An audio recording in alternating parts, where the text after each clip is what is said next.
came under one of the most intense aerial attacks as Russian forces launched a massive overnight attack on the Ukrainian capital. The nearly 6-hour-long attack, which lasted from just after midnight until early morning, left at least 2 dead and 15 injured. And this is according to Ukraine's President Volodymyr Zelensky. The attack on Kyiv appeared to be a retaliatory strike by Russia following drone attacks from Ukrainian forces that forced Moscow's major airports to shut down over the weekend, resulting in at least 140 flight cancellations in Russia.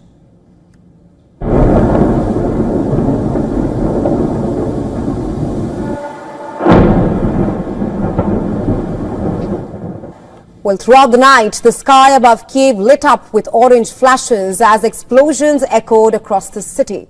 The sounds of drones, anti-drone fire and multiple blasts kept residents awake and on edge. Ukraine's air defense teams were engaged as waves of Russian drones and missiles poured in.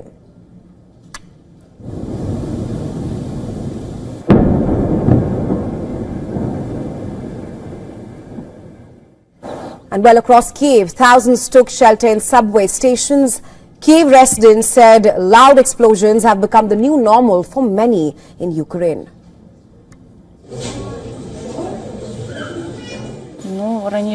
We used to come here less often, about once a month. That was 6 months ago. Now we come here 2 or 3 times a week. It was very scary when the attack happened. There was lots of smoke and dust. We all got very scared. There was a little panic, but because life has taught us how to behave, we've all gotten used to it. Well, Russia has intensified its nighttime drones and missile attacks on Kyiv, especially over the past 2 months. According to Ukrainian authorities, the capital's subway system recorded 165,000 visits during June nights. That's more than double the 65,000 visits in May.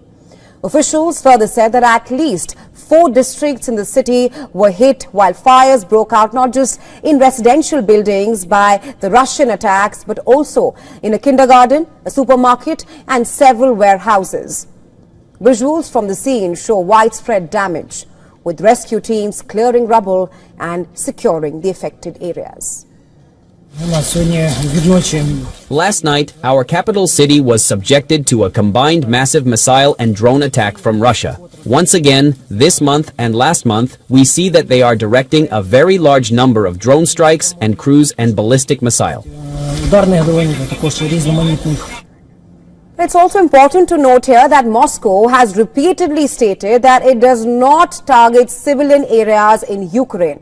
Overall, Ukraine's Air Force reported that Russia deployed 426 drones along with 24 missiles of various classes during the overnight operation, adding that Ukrainian defenses managed to intercept 200 drones while jamming or disrupting over 200 more.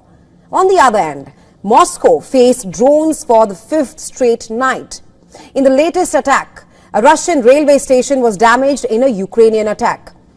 Kamenoli Mini railway station, located in western Russia, caught fire after a drone strike by Ukraine. Russia's Ministry of Defense said that its forces shot down 74 Ukrainian drones overnight, with 12 destroyed in the Rostov region. Over 100 ambassadors and heads of Ukrainian diplomatic missions all over the globe gathered in Kyiv for a conference hosted by Zelensky.